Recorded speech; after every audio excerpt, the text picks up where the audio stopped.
निशा ने देबाशीष चैटर्जी से ताज होटल में मिलने की बात तय की, लेकिन प्रोफेसर साहब ने बताया कि उनका अगले कुछ दिन ज़रूरी काम है, इसलिए वह कॉलेज से लंबे समय के लिए नहीं निकल पाएंगे।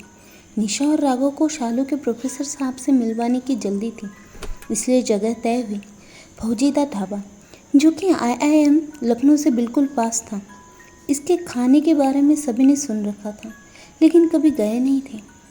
प्रोफेसर साहब ने सख्त हिदायत दे रखी थी कि वह अकेले ही मिलना चाहते हैं, और चूंकि वह समय के बहुत पाबंद थे, इसलिए समय पर ही मुलाकात हो। यूँ तो शुरू में ढाबे पर जाने वाली बात से राघव थोड़ा अपसेट था, लेकिन शालू को किसी होटल में बहुत फॉर्मल माहौल से ढाबे पर मिलना ज़्यादा सही लगा। राघव और निशा उसी ढाबे पर दूर बैठ गए। प्रोफेसर साहब एकदम समय पर थे। शालू ने बहुत ही खूबसूरत साड़ी पहनी हुई थी। प्रोफेसर साहब शॉर्ट्स और टी-शर्ट पहन कर आए थे। प्रोफेसर ने बैठने से पहले इधर उधर नज़र डाली।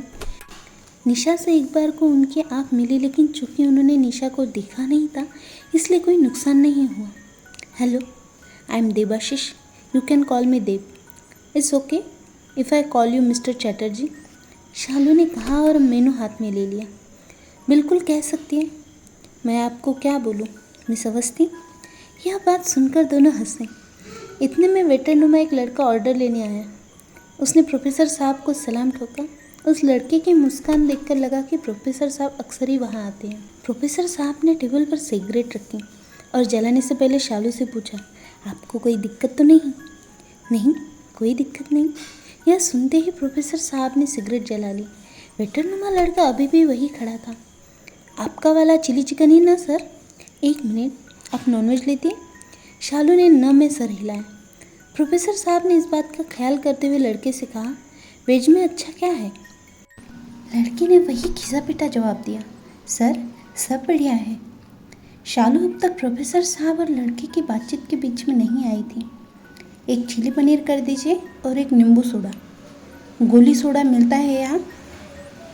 प्रोफेसर साहब को गोली सोडा के बारे में नहीं पता था। उधर पास में राघव के चेहरे पर परेशानी थी। इतना परेशान क्यों हो रहा है? निशा ने अपने लिए गोली सोडा ऑर्डर करते हुए कहा। अम्मा को सिगरेट पीने वाले पसंद नहीं। वह अभी देख ही रहे थे कि प्रोफेसर साहब और शालू के जोर से हंसने की आवाज़ आई। प्रोफेसर साहब ने एक चुटकुला सुनाया था। उनको हंसता देख निशा और राघव ने राहत की सांस ली। दूर से देखते हुए लग रहा था कि शालू और प्रोफेसर साहब की बातचीत अच्छी हो रही थी। इन सब में करीब 1 घंटा बीत गया। उठने से पहले शालू और प्रोफेसर को लेकर राघव और निशा वाली टेबल पर आई। अम्मा क्या कर रही है? निशा की भी हालत ख़राब थी। टेबल पर लाते ही शालू और प्रोफेसर साहब से दोनों को मिलवाया। निशा ने ही आपको ढूंढा था और ये है राघव, मेरा बेटा। इससे पहले कि प्रोफेसर कुछ बोलती, निशा ने ही बोल दिया, सॉरी सर। इट्स ओके निशा। राघव ने अपना हाथ प्रोफेसर की तरफ बढ़ा दिया। प्रोफेसर को राघव के एडमिशन के बारे में पता था। उसने बातों बातों में यह बताया कि जिस यूनिवर्सिटी में वह जा रहा है वहाँ पर उसकी बहुत जान पहचान है, कोई दिक्कत नहीं होगी। चलने से पहले शालू ने दोनों बच्चों के सामने ही बता दिया, परसों यहाँ एक प्ले है, मैं और मिस्टर चैटर्जी जा रहे हैं।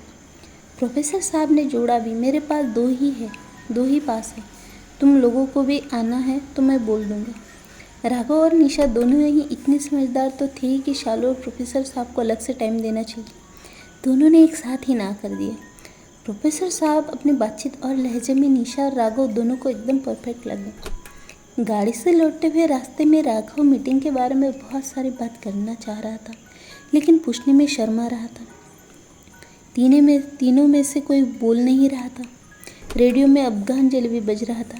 निशा ने गाना स्लो किया और तीनों एक साथ बोले, तो यह कहने के बाद राघव ने शालू की तरफ देखा, शालू ने निशा की तरफ और निशा ने राघव की तरफ। फिर तीनों एक साथ बोले, तो क्या? राघव ने लीड लेते हुए कहा, तो कैसा था बंगाली प्रोफेसर? बढ़िया था, बस बढ़िया था, आगे भी कुछ बताओगे? राघव ने जानने की छटपटाहट जाहिर करते हुए पूछा। अरे एक बार में क्या बताऊँ अभी? निशा और तूने पहली मीटिंग में सब डिसाइड कर लिया था क्या? अभी तो मुलाकात शुरू हुई है, अभी तो और करेंगे। वो क्या कहते हैं, शालू को वह शब्द याद नहीं आ रहा था। डेट। निशा ने शालू की मदद करते हुए कहा, अम्मा और फिर थोड़े चलाना है, शादी करनी है। देख भाई, अगर तू चाहता है तो टाइम तो देना पड़ेगा।